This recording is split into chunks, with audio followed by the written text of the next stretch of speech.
27편. 우리가 요즘 10편 말씀을 이제 큐티를 하고 있는데요. 제가 10편의 말씀을 이제 강의하도록 하겠습니다. 몇 주간 좀 꺼주시겠어요? 네. 10편, 27편. 잘못 껐어요. 네. 키보드를 끄셔야 됩니다. 네. 키보드 쪽에. 예. 27장 1절에서부터 읽겠는데요. 제가 한 절 읽고 여러분들이 한 절 읽겠습니다. 그걸 끄는 건 아니고요. 집사님 저 주에서 끄는 거예요. 예. 27장 1절. 여호와는 나의 빛이시요 나의 구원이시니 내가 누구를 두려워하리요. 여호와는 내 생명의 능력이시니 내가 누구를 무서워하리요. 악인들이 내 살을 먹으려 내게로 왔으나 나의 대적들 나의 원수들인 그들은 실족하여 넘어졌도다. 군대가 나를 대적하여 진칠지라도 내 마음이 두렵지 아니하며 전쟁이 일어나 나를 치려 할지라도 나는 여전히 태연하리로다. 바라는 한 가지 일 그것을 구하리. 곧 내가 내 평생에 여호와의 집에 살면서 여호와의 아름다움을 바라보며 그의 성전에서 사모하는 그것이다. 여호와께서 환난 날에 나를 그의 초막 속에 비밀히 지키시고 그의 장막 은밀한 곳에 나를 숨기시며 높은 바위 위에 두시리로다. 이제 내 머리가 나를 둘러싼 내 원수 위에 들리리. 내가 그의 장막에서 즐거운 제사를 드리고 노래하며 여호와를 찬송하리로다.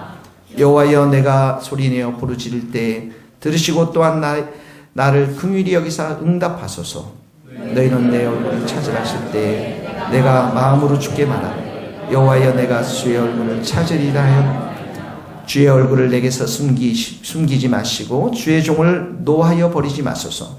주는 나의 도움이 되셨나이다. 나의 구원의 하나님이여 나를 버리지 마시고 떠나지 마소서. 내 부모는 나를 버렸으나 여호와는 나를 영접하시니 여호와여 주의 도를 내게 가르치시고 내 원수를 생각하셔서 평탄한 길로 나를 인도하소서. 내게 생명을 내 대적에 맡기지 마소서. 위증자와 악을 토하는 자가 일어나 나를 치려하니 내가 산자 같이 읽겠습니다. 내가 산자들의 땅에서 여호와의 선하심을 보게 될 줄 확실히 믿었도다. 너는 여호와를 기다릴지어다. 강하고 담대하며 여호와를 기다릴지어다. 아멘.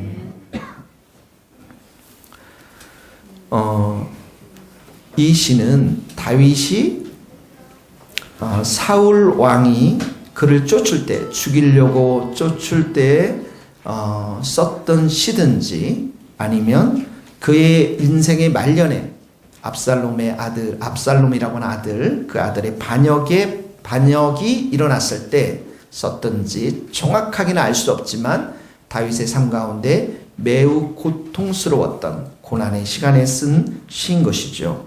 2절을 보세요. 2절을 보면 악인이 나옵니다. 찾으셨습니까? 악인. 2절에 보면 나의 대적들 이렇게 나옵니다.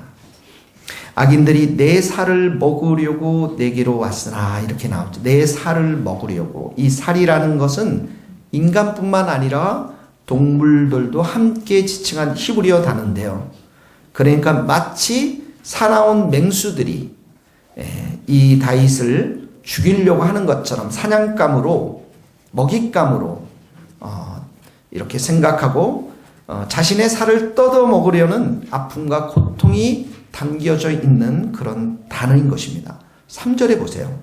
군대가 나를 대적하여 진칠지라도 군대가 나오죠.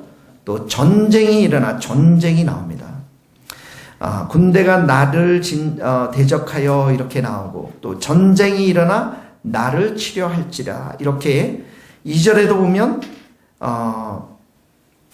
내게로 왔으나 먹으려고 내게로 왔으나 이 모든 단어들이 이 다윗을 대항해서 죽이려고 하는 이런 절박한 상황들을 이렇게 묘사하는 그런 단어인 것이죠. 여러분들의 인생 가운데 한 사람이 여러분들을 죽이려고 달려들고 말로써 행동으로서 그렇게 할 경우에 매우 힘든데도 불구하고 힘든 삶을 살 수밖에 없는데 지금 다윗의 삶은 한 사람이 아니라 군대요 대적들이 상당히 많이 있는 것들을 보게 되어집니다.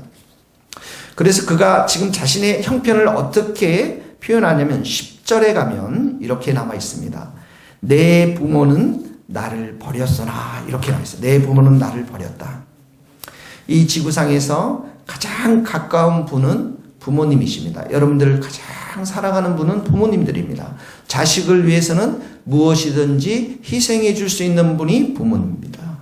그러나 이러한 부모님마저 버렸다면, 이게 뭐 문자적으로 버렸다라는 의미도 있겠지만 좀 더 과장해서 자기의 지금 상황이 얼마나 힘들고 어려운지를 이렇게 표현하면서 자신을 도와줄 사람이 아무도 없다라는 거예요.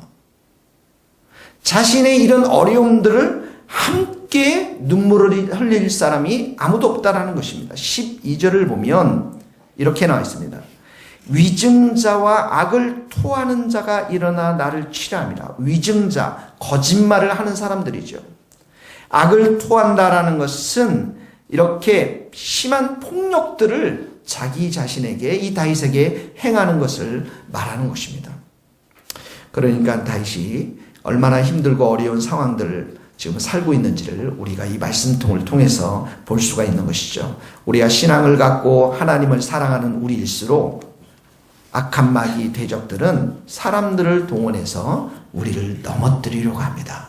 우리를 힘들게 하는 것이죠. 교회를 무너뜨리게 합니다. 여러분의 마음을 무너뜨리게 합니다. 여러분의 삶 속에서 고난들이, 고통들이 많이 일어나죠. 제가 예언컨대 앞으로도 일어날 것입니다. 할렐루야. 과거에도 일어났어요. 오늘도 일어나고 앞으로도 분명히 일어날 것입니다. 성경의 여러 인물들을 보면 요셉도 그랬고 다윗도 그랬고 많은 사람들 속에서 이렇게 고난과 고통이 찾아왔던 것들을 보게 되어지는 것이죠. 옥스퍼드 대학에 C.S. 루이스라고 하는 교수님이 계세요.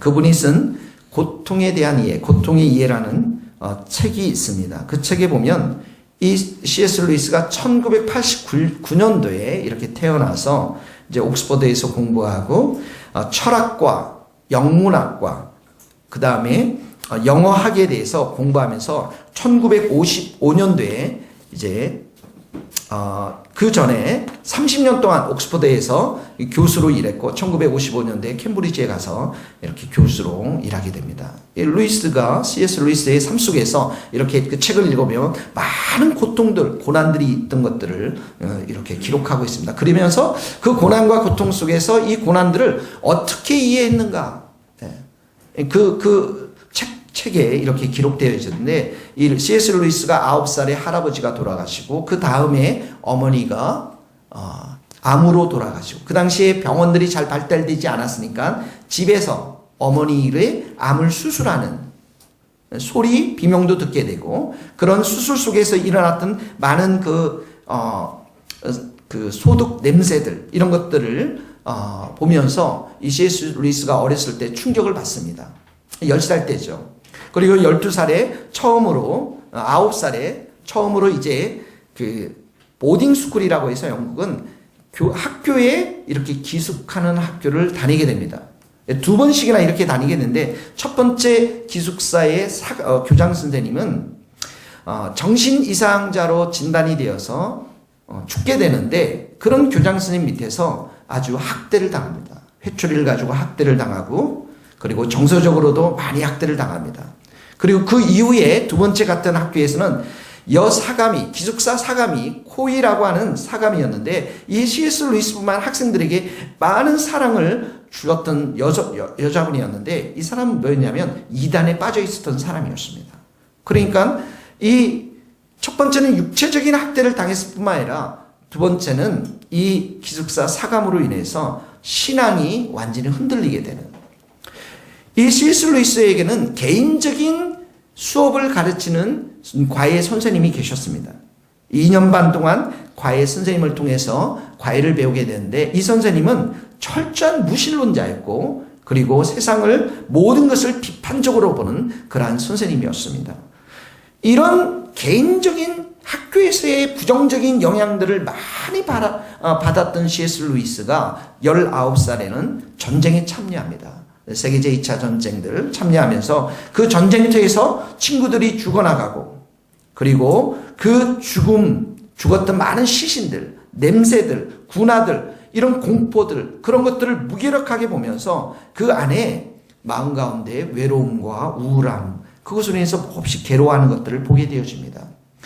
어쨌든 이 C.S. 루이스가 아주 대학 때 공부를 잘해서 옥스퍼드 대학에서 32년 동안 가르쳤지만, 그 당시 이 교수님이 그 동료 교수들로 인해서 왕따를 당하는 경험을 하게 됩니다. 그리고 결국은 그 1955년대에 캠브리지 대학으로 옮겨서 50대 중반에 캠브리지 대학에 가서 그곳에서 이제 마지막 가르치면서 은퇴를 하게 됩니다.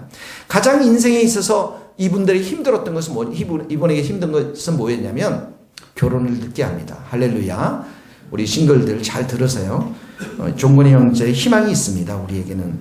이 C.S. 루이스가 결혼을 50대 아마 후반에 했던 걸로 알고 있었습니다. 그리고 미국의 여 기자와 함께 결혼을 하게 됐는데, 이 여 기자는 암이 걸린 사람이었습니다. 사랑에 빠진 거예요. 결국은 그래도 이 사람과 함께 결혼을 하게 됩니다. 그리고 결혼한 지 1, 2년 만에, 정확히 내가 날짜는 잘 모르겠지만 몇 년 짧은 시간 만에 이 조이 데이빗 먼과 함께 그의 나이 62세 때 사별을 하게 됩니다. 늦게 사랑에 빠졌고, 그러나 결혼까지 갔지만 결국은 죽게 되는 것이죠. 그래서 너무나도 슬픈 나머지 C.S. 루이스가 책을 많이 썼는데 그 책 중에 하나가 헤아려 본 슬픔이라는 책입니다. 그 책에 이런 내용이 있습니다. 들어보세요. 슬픔은 사람들과의 관계를 단절시켜서 교제하는 것을 어렵게 한다. 다른 사람이 뭐라 말하든 받아들이기 힘들다. 만사가 귀찮고 흥미가 없다. 집이 텅 빌 때가 무섭다. 아, 그대여, 사랑하는 그대여, 단 한순간만이라도 돌아와 주오. 그래서 이 C.S. 루이스가 이렇게 물어봅니다. 고통의 문제에 대해서 이야기하면 질문합니다. 하나님은 우리가 고통받을 때 어디에 계십니까? 하나님은 어디에 계십니까? 하나님이 정말 선한 분이시라면 자신이 만든 피조물과 사람들에게 행복을 줄 수 있을 것이며, 선한 분이라면, 하나님이 전능하신 분이라면 이 피조물들이 원하는 대로, 그 소원대로 이렇게 해줄 텐데, 이 고통의 시간들에 하나님은 어디에 계십니까? 이런 질문을 합니다. 그러면서 이 고통에 대한 책을 읽어보면 C.S. 루이스가 나름대로의 이런 질문들에 대해서 답하는 것들을 보게 되어집니다. 가장 큰 중에 하나가 뭐냐면, 그 답 중에 하나가 무엇이냐면, 사람들이 사랑과 친절을 오해한다라는 거예요. 이해를 오해한다라는 것입니다. 잘 이해하지 못한다라는 것입니다. 사랑과 친절이라는 것이 동일선상에 있지 않다라는 거예요. 사람들은 이 사랑과 친절이 서로 충돌한다는 사실들을 가끔씩 잊어버린다라는 것이죠. 예를 들자면, 여러분 이가 아프죠. 이가 아프면 어디를 가야 되죠? 네, 어디 가야 된다고요? 치과 병원을 가야 됩니다. 그런데 친절은 이 사람이 고통을 당해도 치과 병원에 보내지 않지만은, 사랑은 이 아이가 고통을 당해도 치과 병원에 보낸다라는 거예요. 무슨 차이인가 알겠죠, 여러분? 그래서 하나님이 우리로 하여금 이렇게 고통을 주는 것은 그 이면에는 우리를 향한 하나님의 사랑이 담겨져 있다는 것입니다. 그래서 사랑이 담겨져 있는데, C.S. 루이스가 바라보는 사랑 4가지 모습으로 그림을 쫙 그려줘요. 4가지 그림으로. 첫 번째 뭐냐면, 하나님은 우리를 사랑하는데 마치 작품을 만들어내는 예술가처럼, 마치 토기장이야 되어서 아름다운 토기를 빚는 것과 마찬가지로 혼신을 힘을 다해서 그 작품을 만들어낸다는 거예요.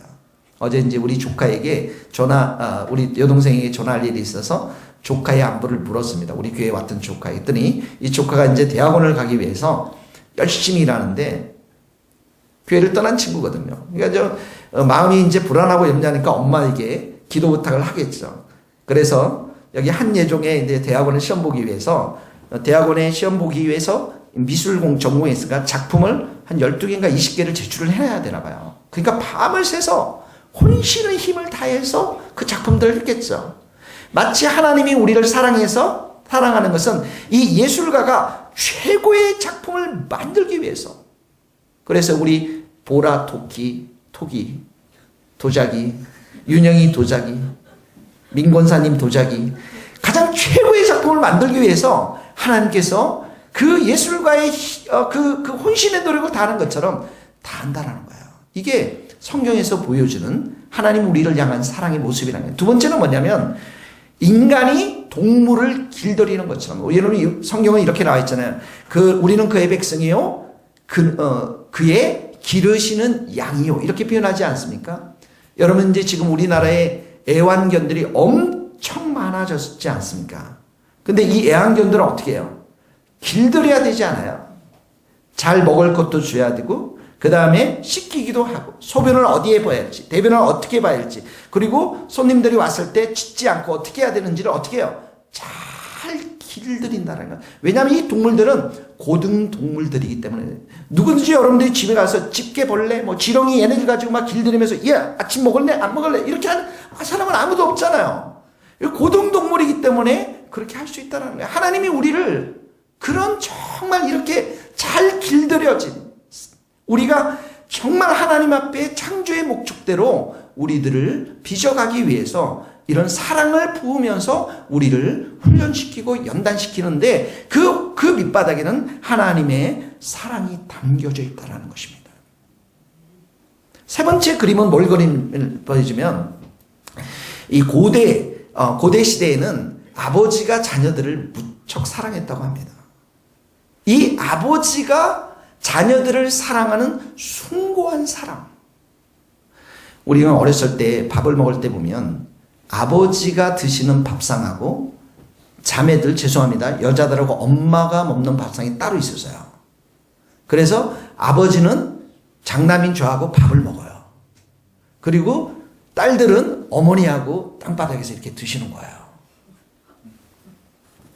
근데 그 아버지의 근엄함, 그 아버지의 그 가부장적인 모습, 권위의 모습, 감히 말을 못 붙일 정도의 그런 모습이 있지만 그 한편에는, 그 마음속에는 그 자녀들을 사랑하는 숭고한 사랑이 있다라는 것이죠. 하나님도 마찬가지라는 거예요. 우리를 향한, 하나님 죄를 용납하지 않으시고 그러시지만 우리를 향한 숭고한 사랑이 우리들 안에 있다라는 것입니다. 네 번째 그림은 어떤 그림을 보여주냐면 여성을 향한 남성의 사랑에 빗대어서 설명을 합니다. 그러니까 이스라엘은 아내로서 계속해서 우상을 숭배하고 세상을 향해 나가지만 하나님은 어떻게 해요? 남편으로서 그 아내를 끊임없이 품고 사랑하는. 그래서 세상과 벗대어 살아가는 우리들을 끊임없이 하나님은 이렇게 오셔서 우리를 끊임없이 사랑해 주는 그런 모습으로 성경은 그려지고 있다는 것입니다.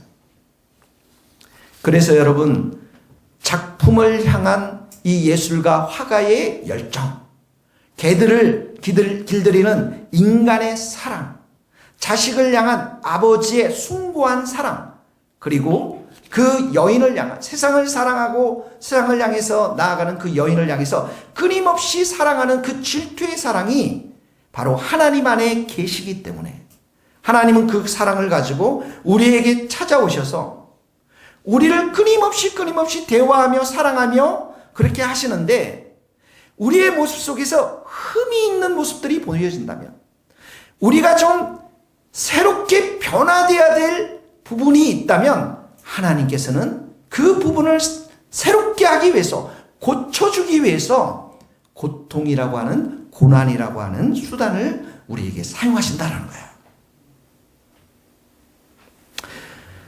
할렐루야.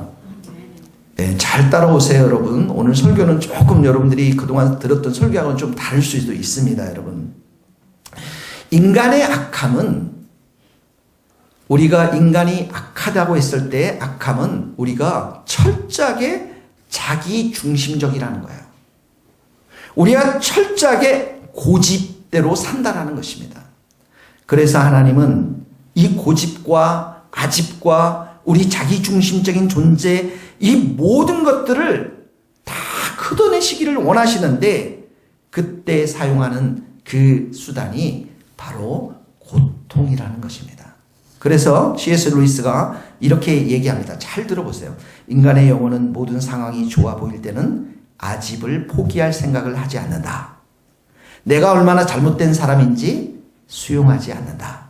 이른바 나의 삶이 즐겁게 느껴질 때는 그 삶을 하나님께 드리고 싶어 하지 않는다. 그러나 고통이 찾아오면, 누구든지 아픔을 겪으면 내가 무언가 잘못되었다라고 하는 생각을 하게 마련이라는 것입니다. 그래서 하나님은 기쁨 속에서는 우리에게 속삭이지만 고통 속에서는 우리에게 소리치시고, 고통은 기먹은 세상을 불러일으키는 하나님의 메가폰이라고 하는 것이에요.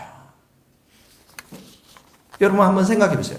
고통이 찾아오고 고난이 찾아오면 여러분이 어떻게 합니까? 부르짖게 되어 있어요. 소리를 짓게 되어 있다고요. 아이들이 지나가는데 저 잠실에서 아파트에 보니까 아이가 유모차를 가지고 아이를 데려가는데 아이가 막 소리를 꽉 지르면서 울어요. 왜 그렇습니까? 저 위층 아파트에서 담배꽁초를 누가 집어던졌는데 그 담배꽁초 아이의 무릎에 닿은 거예요. 소리 안 지르겠어요, 여러분? 고통이 오면 소리를 지르는 것이 우리의 본성인 것입니다. 하나님께서 우리가 정말 사랑하고 이 아이를, 우리를 너무너무 사랑해서 하나님의 모습대로 우리가 빚어나가야 되는데 여전히 세상을 사랑하고 여전히 자아 가운데 갇혀서 고집대로 생각하고 살면 하나님께서는 이 고통을 허락하면서 부르짖게 한다는 거예요. 하나님을 찾게 만든다라는 것입니다. 그래서 고통은 회개할 수 있는 유일한 기회를 우리 사람들에게 허락해 주신다라는 것입니다. 놀랍지 않습니까, 여러분? 이 통찰력이라는 것. 그래서 이 고통이 다가올 때 사람들이 두 가지로 반응하는데, 하나는 뭐냐면 고통이 돌아올 때 무신론자였던 프로이드가, 하나님이 없다라고 했던 심리학자 프로이드가 하는 반응입니다. 그게 뭐냐면 체념이에요. 무기력감 가운데 체념이 있는 거예요. 고통을 맞설 수 있는 힘이 인간에게는 없기 때문에 그 고통 앞에서 체념한다라는 거예요. 모든 것을 포기해버리고 모든 것을 무기력감 가운데 생활한다는 것입니다. 그래서 이 프로이드의 책을 읽어보면 남편을 잃은 친구의 아내에게 그가 이렇게 편지합니다. 우리는 체념으로 운명의 폭풍에 복종해야 된다. 어떤 동료, 자기의 동료가 무남 동료를 잃었을 때도 프로이드가 이렇게 얘기합니다. 신을 믿지 않는 나의 운명론자로서 나는 죽음의 공포 앞에 체념할 수 없다. 그러니까 이 고통의 문제 앞에서 프로이드가 얘기하는 건 하나님의 존재를 인정하지 않기 때문에 늘 체념이에요. 그냥 무기력감 가운데 빠져 있는 것입니다. 그런데 또 다른 반응은 무엇이냐면, 또 다른 반응은 그 고통과 고난의 시간을 인내하면서 용기를 갖고 믿음을 갖고 정금 같은 인내의 사람으로 변화되면서 자기 자신의 삶을 온유함으로, 자기 자신을 용기 있는 삶으로 변화시키는 사람들이 있다라는 거예요. 이 두 가지가 극명하게 이렇게 바뀌는데, 이 차이점이 무엇인가? 왜 이 사람들은 체념 가운데 있고 무기력 가운데 빠지고 왜 이 사람들은 용기와 힘을 가지고 인내하는 사람으로 변화될 것인가? 그 차이점이 뭐냐면 인생이 하나님을 알고 있는가, 인생이 하나님과의 관계를 어떻게 맺고 있느냐에 따라서 그 삶이 완전히 바뀌어진다는 것입니다. 그래서 오늘 우리가 읽었지만 다윗에게는 이런 고통들이 있었어요. 고난들이 있었다고요. 여러분들에게도 고통과 고난들이 분명히 있을 것입니다. 그때 다윗이 뭐라고 고백하는 줄 아십니까? 자, 다시 한번 봅시다. 10편 27장에 보면 1절을 한번 같이 읽겠습니다. 시작. 여호와는 나의 빛이요 나의 구원이시오. 내가 누구를 두려워하리요. 여호와는 내 생명의 능력이시니 내가 누구를 무서워하리요. 나의 빛, 나의 구원, 내 생명의 능력. 나의 빛이라는 것은, 빛은 뭐예요? 1차적으로 어둠을 다 이렇게 몰아내는 것을 말해요. 주님의 빛이라는 것은 내 삶 속에 있는 근심, 염려, 걱정, 슬픔, 고통 때문에 느끼는 이 모든 것들을 다 물리치고 내 삶 가운데 승리를 주시는 분이시라는 사실을 고백하는 것입니다. 나의 구원이라는 것은 무엇입니까? 하나님께서 지금 이런 상황과 환경들을 벗어나서 나에게 참된 자유를 주는, 나에게 모든 대적들의 모함과 원수들의 위험에서 벗어나게 해서 참된 샬롬, 평강을 주시는 분이심을 고백하는 것입니다. 여기 내 생명의 능력이라는 것은 무엇이냐면, 이 능력이라는 것은 어떤 전쟁의 상황 속에서도 안전한 장소, 피난처를 말하는 것입니다. 하나님이 나의 삶의 보호가 되시고 나의 삶의 안전한 피난처가 되어서, 그래서 하나님 앞에 가면 그 하나님의 그 생명의 능력 되신 하나님께서 품어주시기 때문에 그 날개 아래 쉬면서 그분으로부터 능력과 힘을 받아서 그 힘을 받고 돌아와서 적을 대면하는, 이런 의미가 여기에 담겨져 있는 것입니다. 그러니까 다윗은 하나님이 나의 피난처가 되실 뿐만 아니라 자기 자신에게 힘과 능력을 주시는 분이 하나님이신 것을 보게 되어집니다. 여러분, 이 다윗의 고백으로부터 배울 수 있는 게 무엇입니까?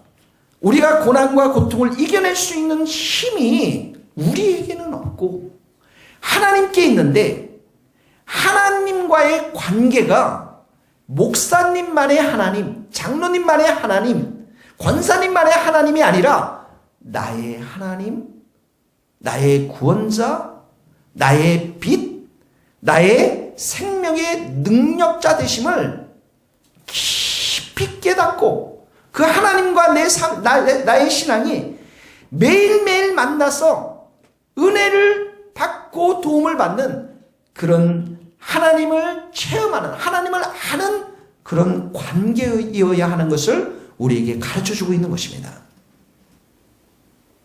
그래서 하나님이 나의 하나님이 되시면, 여기 2절을 보세요. 뭐라고 나와 있습니까? 그들은 실족하여 넘어졌도다, 이렇게 나와 있습니다. 이 실족하여 넘어졌도다, 이 말씀은 넘어질 것이다, 이 넘어졌도다, 이 말은 완료를 말해요. 동사 완료. 과거에도 이런 원수들이 와서 하나님의 이 구원 능력을 위해서 다 넘어졌고, 지금도 넘어지고 앞으로도 넘어질 것이라는 거예요. 놀랍지 않습니까, 여러분? 9절에 봅시다. 9절에 보면 또 이렇게 나와 있어요. 주는 나의 도움이 되셨나이다. 이것도 똑같은 완료형의 동사입니다. 주는 나의 도움이 되셨습니다.